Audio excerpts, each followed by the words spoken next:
반갑습니다. 예, 오늘은 이제 5번째 주차입니다.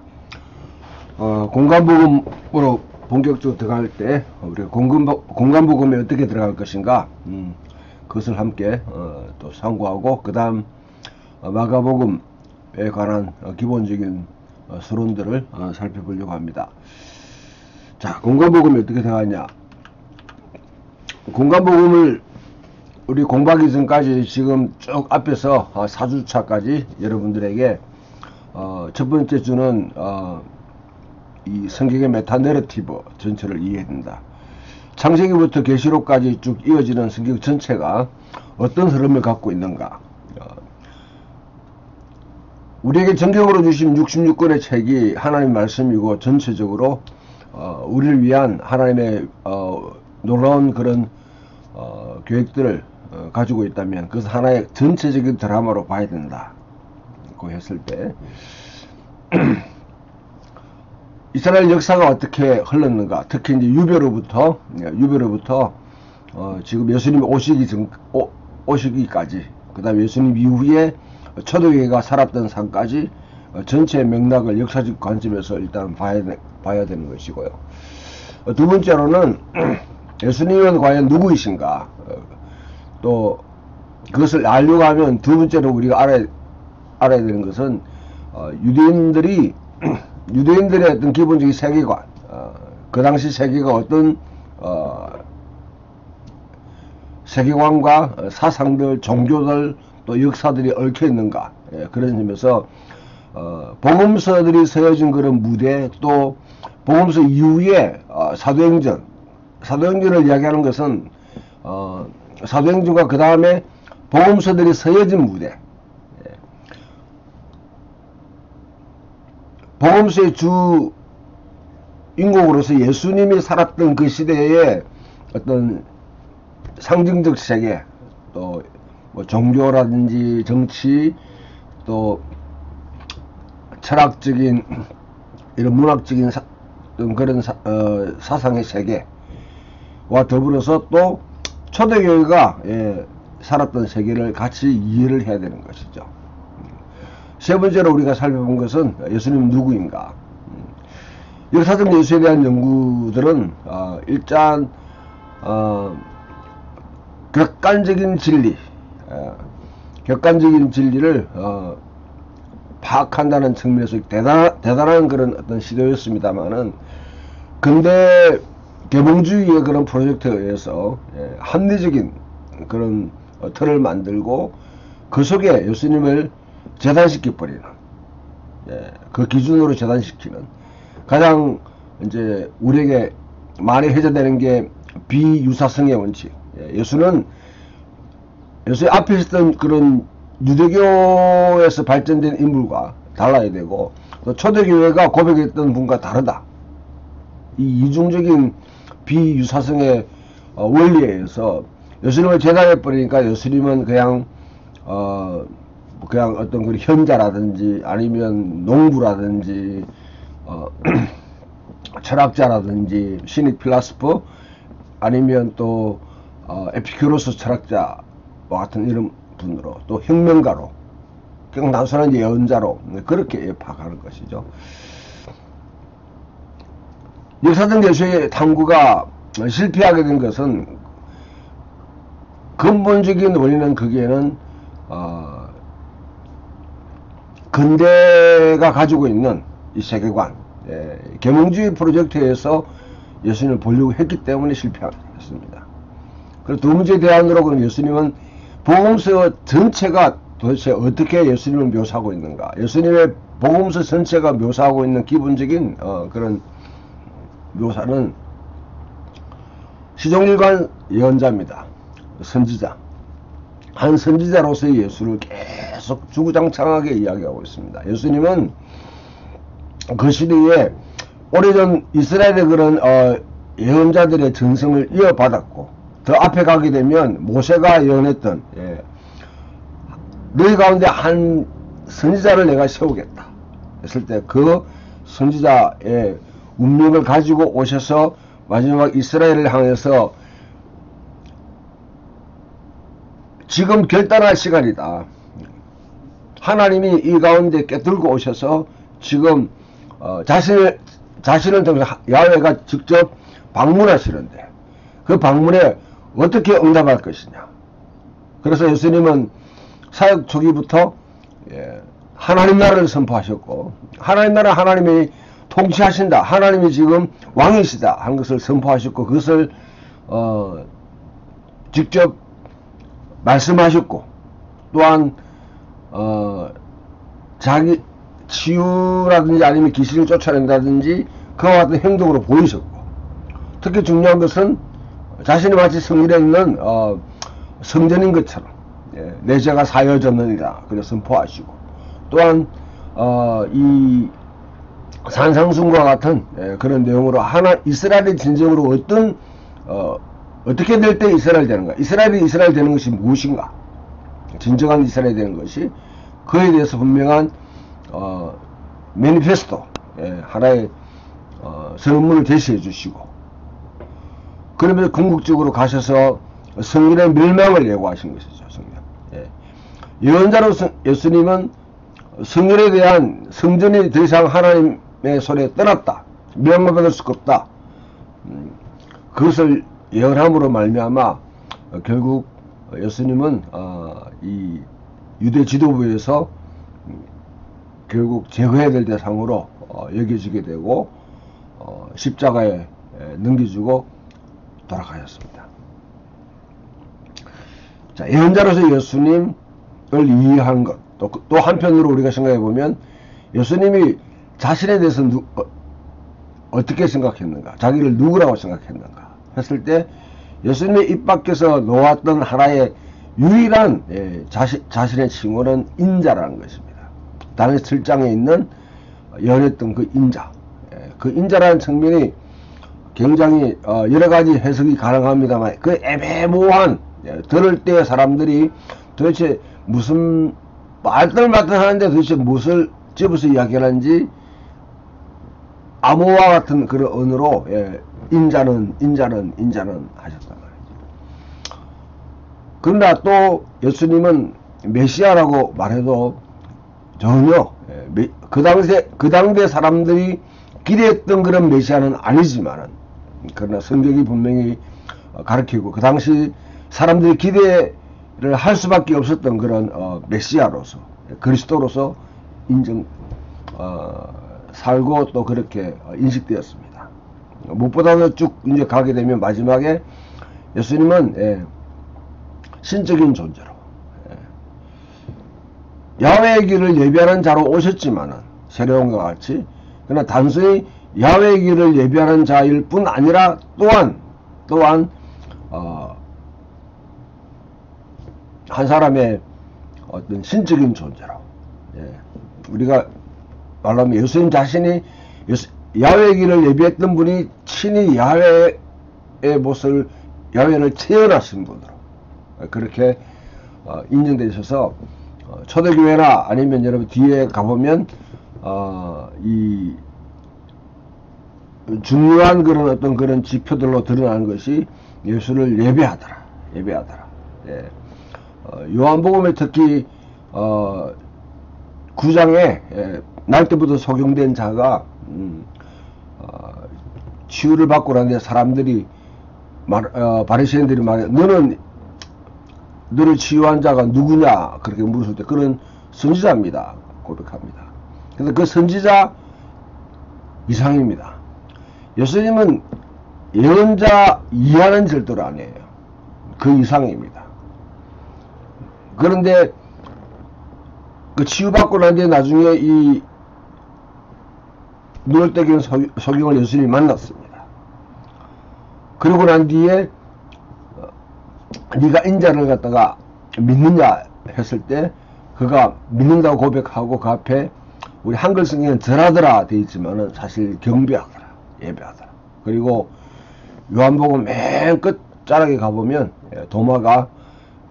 의심하는 도마가 예수님에 대해서 고백하기를 나의 주 나의 하나님이에요.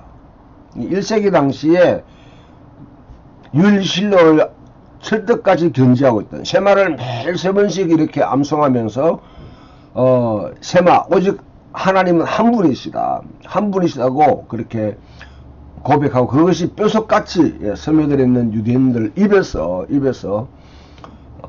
예수님을 하나의 신적인 존재로 예배해야 한다는 것은 그것은 이미 부활 이전에 그와 같은 일이 일어난다는 것 자체는 상상도 못할 일이고요. 도마와 같이 부활을 경험하고 난 뒤에는 초대교회가 당연하게 예수님을 신적인 존재로 인정할 수밖에 없습니다. 그것은 시편 2편이나 시편 110편 그 다음에 다니엘서 7장에 대한 해석을 통해서 예수님은 신적인 존재였다고 인정하는 것이죠. 예수님이 스스로 신이라고 그렇게 주장하지 않았지만 그러나 십자가에 죽으시고 부활하신 그 주님을 볼 때 신적인 존재로 인정할 수밖에 없었고 예배할 수밖에 없었습니다. 그게 바로 빌립보서 2장 5절 11절에서 말하고 있는 그 내용입니다. 모든 입으로 예수를 주라고 고백하고 모든 무릎이 그 앞에 꿇고 모든 민족이 그 앞에 예배하는 그런 대상이 되는 것이죠. 자, 이런 예수님이 그런 분이었다 그러면 도대체 예수님은 누구인가? 그걸 갖다 묘사하고 있는 것이 바로 복음서입니다. 복음서. 마태, 마가, 누가, 요한이 각기 다르게 예수님을 묘사하고 있는데 이 복음서 공간복음을 들어갈 때 우리가 가장 명확하게 염두에 둬야 되는 것은 바로 예수님과 야훼가 시온으로 귀환하는, 예수님은 야훼가 시온으로 귀환하는 것을 결정을, 그것이 바로 이스라엘 역사의 절정이라는 거죠. 절정. 다시 우리가 좀 더 반복해서 말씀드리면 하나님이 창조하시고 아담을 세우는데 아담이 실패했다. 그래서 바벨탑을 삼는 인간의 세계를 하나님이 이 세상을 완전히 지워버리거나 폐기처분하지 않으시고 이 창조 세계를 다시 회복하기 위해서 아브라함을 선택하시고 아브라함을 통해서 이스라엘을 창조하셨다. 하나님 백성을 창조하셨다. 이스라엘의 목적은 자기 택한 백성이라는 그런 특권을 부여잡고 살아가는 것이 목적이 아니라 이스라엘 되면 열방이 바벨탑으로 흩어졌던 70인족을 대변한 이 열방이 죽기로 돌아오게 되고 열방이 죽게 되면 인류가 진정한 인류가 되어서 창조 세계를 회복하는 비전, 그것이 이스라엘 세계관에 명확하게 들어가 있는 하나의 중요한 신점입니다. 하나님이 창조주다.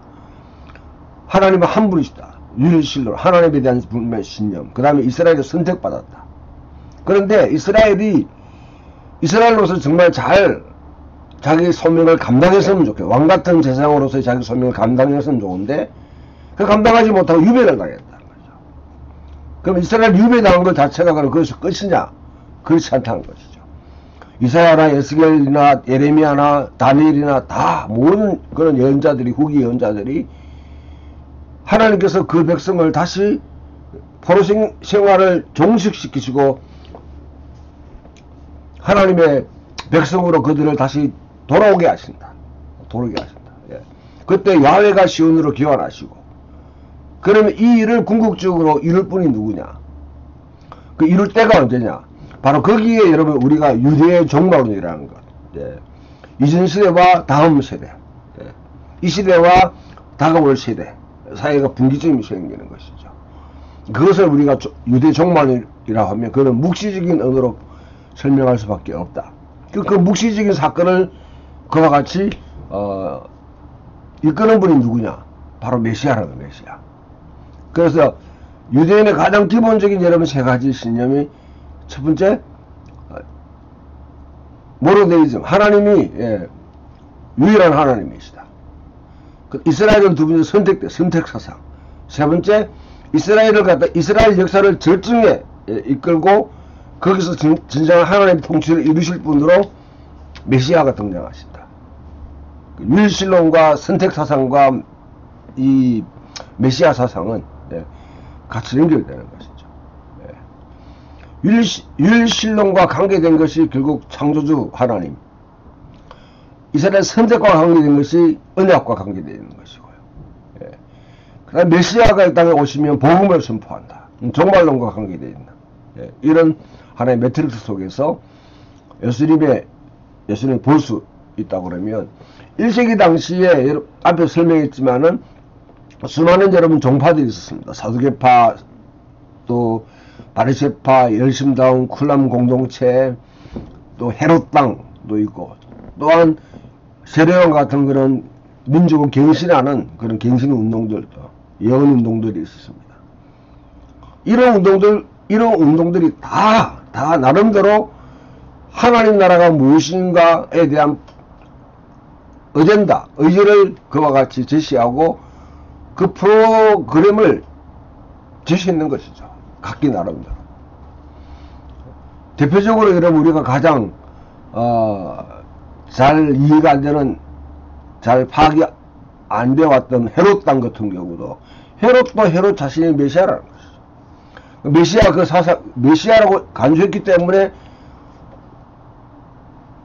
자기가 뭐 인식했던 다른 사람이 인정하던 관계없이 메시아 이데올로기를 갖다 그와 헤롯이 메시아다 하는 것을 퍼뜨리고 그것을 진전시킨 것이 바로 헤롯당이라고 그러면, 사도행전 12장에 헤롯 아그리빠가 등장했을 때에 그 당시에 모든 팔레스타인 땅을 다 통치하면서 유대의 경건을 이해하고 또 경건한 삶으로 또 나라의 안정을 가져오고 그러면서 진정으로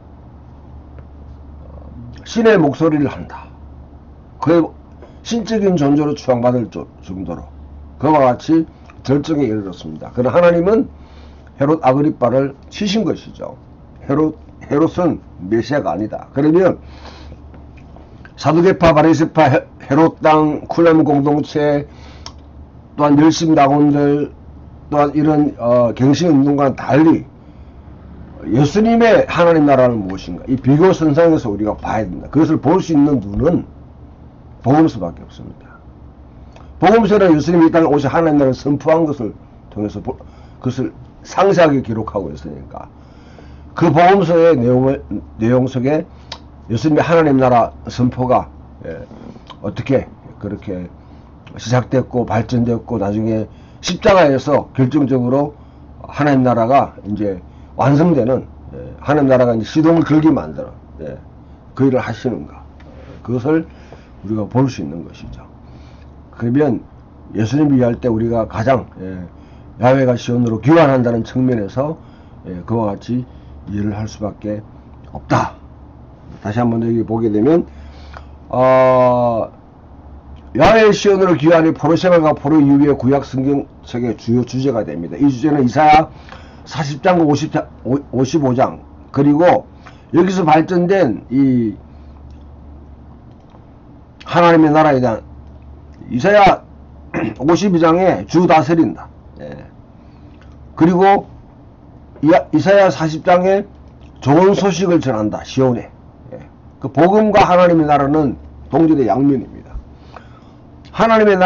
복음은 하나님 나라가 시작됐다 선포하는 것이죠. 결단내라는 것이죠. 하나님 나라에 속할 것인지 아니면 그게 대적할 것인지. 주가 다스리신다. 구약에서는 하나님 나라 개념은 야훼가 왕이시다. 주가 다스리신다. 야훼가 다스리신다. 그 개념입니다. 에스겔은 야훼께서 자신의 백성들이 그 운명을 짊어지도록 맡겨 스스로 자기 운명을 짊어져야 된다고 단호하게 선했던 예언자입니다. 그래서 야훼가 새롭게 지은 종말없는 성전으로 미래 귀환하는 그림을 그리면서 그때 에스겔 골짜기에 넓어져 있는 그런 뼈들이 다시 생기가 돋아나서 여기 부활이라는 개념이 등장한 것이죠. 부활. 그 부활에 대한 개념은 다시 말씀드리지만은 한 사람이 죽고 살아나는 문제 이것도 나중에 포함되지만은 그러나 이게 1차적인 의미는 아니에요. 그는 죽었던 이스라엘이 살아나는 것, 포로에 돌아갔던 포로 생활하고 있는 유배당하고 있는 이스라엘이 돌아오는 것, 그 자체가 하나의 어떤 그런 부활의 기본적인 성경적인 의미입니다. 그것이 발전해서 결국 다니엘서 12장에 가보면 진토 가운데 의로운 자들이 일었을 것이요. 그것도 집단적입니다. 이스라엘 가운데 의로운 자들은 진토 가운데 있다 할지라도 그들 이름은 하늘의 별과 같이 빛날 것이고 많은 사람을 옳은 대로 인도하는 자들, 는 그와 같이 부활을 경험한다 하는 것을 다니엘서 12장에서 말씀하고 있습니다. 자, 이런 상황 속에 결국 여러분 에스겔은 나중에 가보면 40장에서 45장 일까지 새로운 성전에 대한 비전을 우리에게 제시했습니다. 하나님 종말론적인 성전을 세우실 것이다. 그런 기대를 우리에게 준 다음에 시편은 세상을 심판하러 오실 야훼를 계속 셀러브레이션, 축하하고 기대하고 그것을 성전 예배나 아니면 회당 예배에서 계속 불렀던 것이죠. 학교는 기대에 부응하지 못한 수수께 같은 두부제 성전, 초라하기 짝이 없는 그 성전에 증민하지만은 그는 하나님께 더 영광스러운 집으로 다시 돌아올 것이다. 그것을 상상하게 됩니다. 말라기는 이스라엘 찾는 야훼께서 갑자기 그 성전에 임하실 것, 누구도 예측 못하게.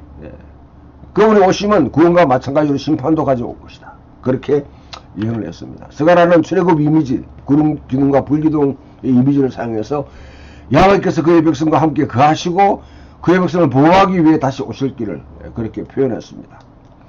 야훼께서 그 모든 거룩한 자들과 함께 오셔서 예루살렘에 거주하시고 통치하심으로 온 땅의 왕이 되시는 그런 묵시적 시나리오를 제시하고 있는 것이 스가랴니까 스가랴가 묵시문학이라든지 요한계시록 등등에서 상당히 많이 인용되는 이유가 바로 여기에 있습니다. 이스라엘이 회복돼야 그 다음 열방이 돌아온다 하는 이 구도, 이 하나님의 계획을 늘 이스라엘이 이스라엘 되는 길을 계속 제시하는 것이죠. 이를 무는 대부분은 유대 포로 중 일부가 바벨론 포로에서 고려서 치하와 그 이후에 지리적으로 귀환한 이후에 그런 시간을 반영합니다. 하지만은 지리적으로 그들이 귀환했지만은 출애굽 40장에 있는 레위기 9장, 열왕기 8장, 이사야 6장과 같이 하나님의 성전에서 직접 구름 기둥과 불 기둥으로 자신의 임지를 보여주는 그런 현실들은 어떤 모습으로도 수반되지 않았다는 것이죠. 광야에서 이스라엘 백성과 동반했던 구름 기둥과 불 기둥이 그 백성을 포로에서 돌아오게 할 때에 영광스럽게 인도하였다. 그렇게 하는 언급을 전혀 듣지 못했습니다. 어느 시점에 야훼가 이제 장건을 있는 시온으로 돌아오셨다, 야훼가 귀환했다 하는 소식도 들어본 적이 없습니다.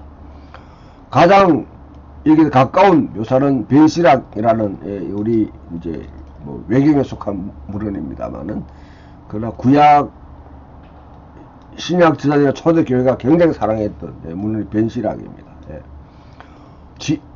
지페스라 그렇게 하죠.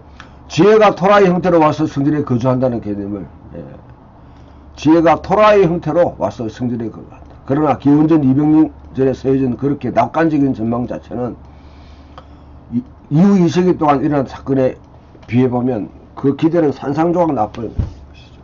어떻게 이걸 갖다 토라가 와서 성전에 거주한다고 할 수 있는가. 그 어느 정도 성전이 신적 역할을 가진 구름으로 다시 한번 가득 찼다고 말한 적도 없습니다. 재건된 성전은 에스겔이 말한 바와 같이 진정한 회복된 성전으로 보편적으로 칭송된 적이 없었습니다. 앞에도 말해 성전에 대한 여러 가지 태도들, 쿨란 공동체는 아예 예루살렘 성전 자체는 이거는 기띔들, 이거는 악의 무리들이 예배하는 곳이기 때문에 아예 인정하지 않았습니다. 이집트에 있던 사람들도 거기서 뭐냐면 자기들의 성전을 짓고 예루살렘 성전과 다른 성전, 대안이 되는 성전을 그렇게 가지고 있었던 것이죠. 이미 바리새인들은 포로 생활 통해 자기들이 습득했던 하나의 중요한 원리, 우리가 제사를 드리지 않더라도 하나님을 예배할 수 있다. 토라 연구와 그 다음에 기도를 통해서 할 수 있다 하는 것이 터득되어 있습니다. 호세아가 말했듯이 하나님은 제사를 원하는 것이 아니라 인애를 원하신다. 헤세드를 원하신다. 그래서 헤세드, 하나님께 드리는 헤세드가 과연 무엇이냐, 그것을 실질적으로 토라 연구와 기도로 표현했는 것이죠. 그래서 위대한 새 시대가 시작된 표시로 새로운 축제는 결코 창안되지 않았습니다. 이미 여러분 우리가 성경을 보면 모세가 오경에서 우리에게 지키라고 했던 그런 절기들, 6월절, 오순절, 초막절, 또 용키프로, 속죄일, 그 같은 그런 절기들 외에 에스겔에서 보면 불임절이나 그 다음에 여러분 마카비 시대에 마카비가 회복한 것을 기준해서 수전절 하누카가 있었지만은 새로운 시대가 시작됐다고 그렇게 보지는 않았습니다. purim절이나 하누카를 그렇게 보지는 않았습니다. 이스라엘 적절에 대한 최종적인 결정적인 승리나 보편적으로 환영받는 왕조가 수립했다고 그렇게 보지도 않았습니다. 하스모네 왕조도 헤롯 왕조도 여전히 많은 사람들이 의구심 속에 모함으로 인해가지고 의구심 속에 지켜봤던 것이죠. 현실을. 성전 성리 왕권은 언제나 서로 얽혀내 남아있는데, 하지만 이들이 대변했던 소망은 결코 성취되지 않은 채로 남아있었다고 하면, 이런 시기에 포로 위에 야훼께서 시온으로 복귀하심을 애매모호하게 하지 않게 언급하는 성경 전성들은 여전히 구약의 예언서들이 기록한 뒤에도 이제 남아있었고, 언제 성취될지, 누구를 통해 성취할지, 어떤 집단을 통해서 성취할지 여전히 그 기대는 남아있었던 것이죠. 그게 예수님 당시 유대교의 사상의 기본으로 모든 종파들이 다 가지고 있었던 것입니다. 유대 집단에 다가오는 하나님 나라를 말할 때 그들이 의도하는 대상은 하나님이 왕으로, 야훼가 왕으로 귀하라는 것입니다. 이 나라는 우선적으로 국가나 장소가 아니라 마지막 때에 그의 백성 이스라엘 다스리는 권능으로 임하시는 하나님의 역동적인 사건 자체였습니다. 그것을 달리 말하면 하나님 나라가 다가온다는 것은 신적인 방문, 하나님이 이스라엘을 방문하신다 하는 그런 의미를 갖고 있습니다. 이 신적 방문은 새로운 출애굽을 일으키고 이스라엘 지은 죄를 용서하고 언약에 갱신하고 새로운 성전을 세우고 악에 대한 하나님의 승리가 바로 효력을 발휘하는 그것을 나타낼 것이다. 그렇게 수반되었습니다. 야훼 왕으로서의 귀환에 대해서 특히 시편 이제 가운데 제5권의 메시아적 기대들, 이런 것들이 쭉, 특히 여러분 100평부터 거의 한 10편까지 야훼가 왕이다 하는 것은 왕이신 나의 하나님을 비롯한 이런 시편들이 있는데, 이런 야훼가 시온으로 귀환하는 것을 학수고대하는 그런 시편들이죠. 자, 하나님이 왕으로서 귀환하는 약속을 중심 본문은 이사야 40장. 외치는 자의 소리에 이르되 너희는 광야에서 야훼의 길을 예비하라, 사막에서 우리 하나님의 들을 평탄케 하라. 이 구절은 유다 광야에 있었던 세례요한뿐 아니라 사이 연안에 자기들이 공동체를 세우고 있던 쿨람 공동체 모두에게 하나의 프로그램을 제시하는, 하나님이 왕으로 귀환하는 계획을 제시하는 메시지입니다. 세례요한과 쿨람 공동체가 그렇게 이 이사야 40장을 바탕으로 자신들이 왜 광야에서 그같이 활동하는지 그와 같이 핵심 구조로, 근거 구조로 삼는 것이죠. 세례요한과 쿨람 공동체는 바로 이 하나님이 미리 오시는 사건을 준비하고 있습니다. 야훼가 시온으로 오시는 길을 준비하고 있었다는 것이죠. 그야말로 문자 그대로 그들은 광야에 있었습니다. 대중을 향한 예언적 경고를 했던 세례요한이나 대중의 부정함으로부터 자기 자신을 분리시켰던 쿨람이나 동일하게 그런 방식. 이사야 40장에는 야훼에 다가오는 통치가 야훼 시온으로부터 복귀에 관해서 더 많이 서술하고 있습니다. 너희 시온아 높은 산에 올라 기쁜 소식을 전하라. 이게 바로 복음이다. 너희 예루살렘아 힘껏 외쳐 기쁜 소식을 전하라. 두려워하지 말고 소리 질러라. 유대의 모든 도시에 알려라. 너희 하나님께서 저기 오신다. 야훼를 주야께 저기 권능을 떨치시며 오신다. 팔을 휘둘러 승복하시고 승리하신 보람으로 찾은 백성을 데리고 오신다. 수고하신 값으로 얻은 백성을 앞세우고 오신다. 목자처럼 당신의 양떼에게 풀을 뜯기시며 새끼 양들을 두 팔로 알아 가슴에 풀을 품으시고 젖먹이 딸린 어린 양을 곱게 몰고 오신다. 이 시온으로 귀환하는 야훼를 이와 같이 노래하고 있다. 위대한 시의 절정에 동일한 조직, 강하고 확대해서 52장에 이르게 되면 좋은 소식을 전하며 복음이요 평안을 공포하며 복된 좋은 소식을 가져오며 구원을 공포하며 시온을 향하여 이르기를 내 하나님이 통치하신다. 바로 이게 하나님 나라입니다. 자의 산을 넘는 발이 어찌 그리 아름다운가. 내 파수꾼들의 목소리입니다. 이런 메시지를 상고하고 이것을 자기들의 어떤 집단이나 자기 개인의 어떤 신념의 핵심으로 삼았던 사람이라면, 바로 복음이라는 것은 하나님 나라가 왔다. 하나님이 야훼가 시온으로 귀환하여 통치하신다 하는 바로 그 메시지가 되는 것이죠. 그들은 기꺼이 파수꾼이 되기로 자기 시대에 결정합니다. 그들이 소리를 높여 일제히 노래하니 이는 야훼께서 시온으로 돌으실 때 그들의 눈이 마주 보는다. 야훼께서 너 예루살렘 황폐한 곳들아 기쁨 소리를 내어 함께 노래할지어다. 이는 야훼께서 그의 백성을 위로하셨고 예루살렘을 구속하셨습니다. 야훼께서 열방의 목전에 그의 거룩한 팔을 나타내셨으므로 땅끝까지도 모두 우리 하나님의 구원을 보았다. 하나님의 왕권에 대한 이사야의 선포는 하나님께서 새로운 출애굽을 통해 보르셈을 끝냈을 것을 계속 그래 선포하고 기대하게 만듭니다. 야훼는 시온으로 돌아오셔서 그곳에서 이스라엘의 원수들을 심판하시고 그의 백성과 함께 영원히 거하려고 하신다. 바로 이것이 누가가 예루살렘 가까이 오시는 예수님을 모사하면서 염두에 두었던 비전입니다.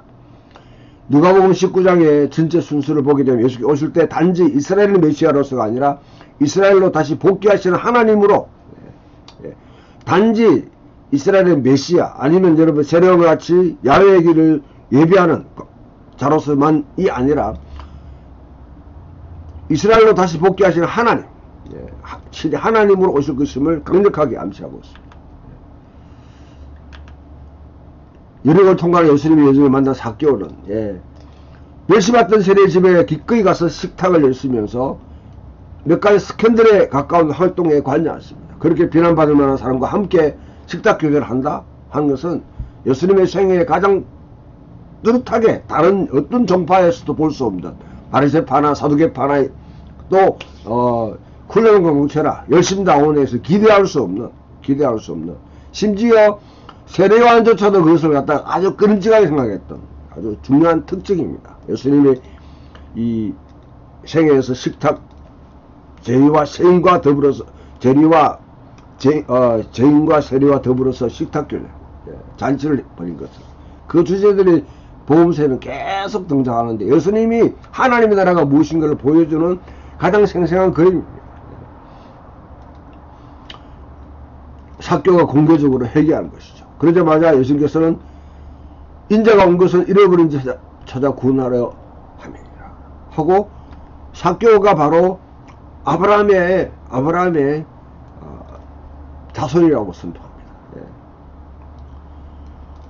그래서 예수님이 친히 이스라엘 주민부에 내몰린 자들을 친히 찾아오시고 그들에게 말씀하십니다.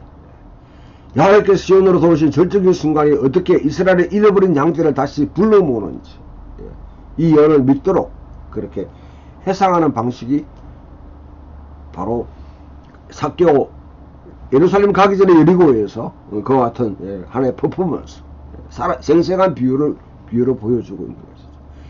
이 이야기는 야훼께 친히 그의 백성을 잃어버린 양처럼 찾아 돌보러 오시는지에 대한 반향으로 가득합니다. 시편 23편이라든지 그 다음에 에스겔서 특히 스가라에서 그 목자로서의 하나님에 대한 이미지를 계속 상기하게 만드는 것입니다.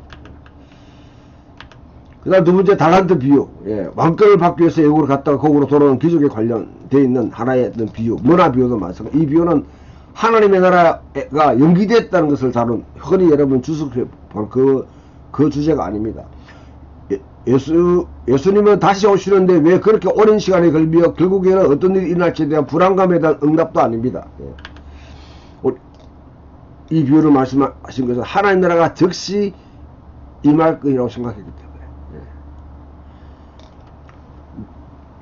예수님 다시 오신다, 야훼가 시온으로 돌아온다 하는 것이 먼 미래의 이야기가 아니라 더욱더 자극합니다. 그래서 이어지는 승리, 예루살렘 승리 입성에서 수종자들이 열광하는 모습을 통해서 야훼가 호산나 다윗의 아들이여 주의 이름으로 오시는 이여 주의 이름으로 오시는 이여 야훼의 이름으로 오시는 이여 그렇게 반기는 것이죠. 그래서 재림을 준비하는 신자들을 위한 도덕적인 이야기가 아닙니다. 야훼 시온으로 귀환에 대한 잘 알린 성경 내러티브를 예수님 자신의 버전으로 다시 읊고 있는 것이 바로 달란트 비유, 문화 비유가 되는 것이죠. 예수님은 그 메시아 소망을